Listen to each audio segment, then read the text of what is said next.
Hey guys, welcome back. I'm just hanging out with Graham here. He seems to be checking me out. He's walking about, slithering about.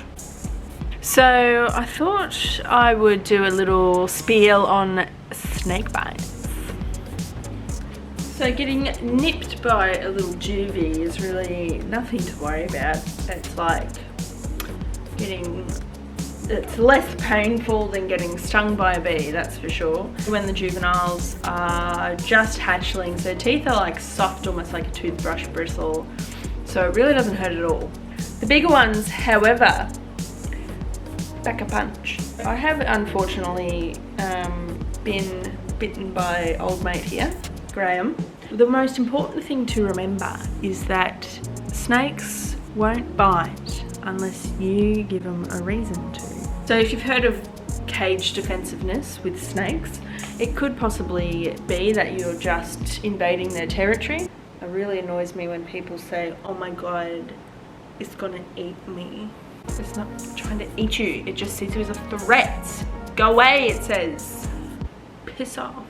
On the screen, I'm going to show the bite that Graham gave me. Now, a little backstory on Graham to start out with. Now, he's only lived with us for several months. We took him on board for a family that weren't able to take him with them when they moved to South Australia. And so, Graham...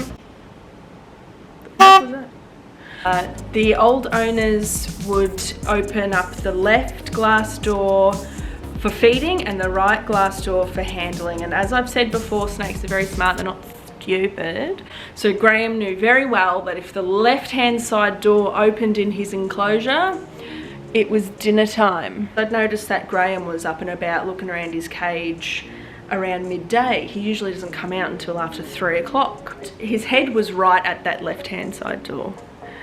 So he was cruising around and I thought, I'm gonna open the door just to see if he wants to come out and climb out of there. Now what I did was I stood directly in front of the door when I opened it and he was ready for food. As soon as I opened that door, he striked out and bit me and I jumped back and he let go.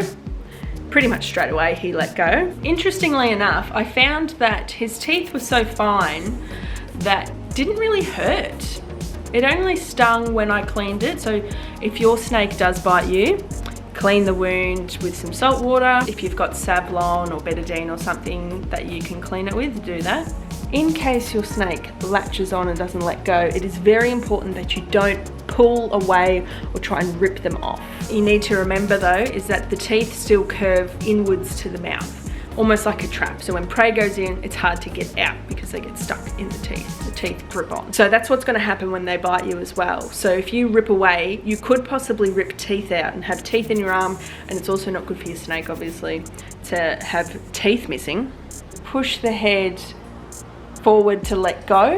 So like you're sort of going with the way of the teeth. You can also use mouthwash, and the alcohol in the mouthwash will just cause the snake to let go. So I've seen this used on reticulated pythons, which are very, very large snakes, and they use the tiniest amount of mouthwash. So if you can get a little bit of mouthwash into the mouth of the snake while it's biting you, it should just let go. So that's another technique that you could use as well. Like I said, I haven't tried it, so if you do happen to try it, let me know if it worked. Alright, so I hope the information in this video was helpful to someone out there. Be sure to let us know your snake bite experiences in the comments below. I'd love to hear if you've got any techniques on how to tame the beast. Graham being 14 years old, he's only ever bitten on 3 occasions. Thanks guys, cheers, we'll see you on the next one.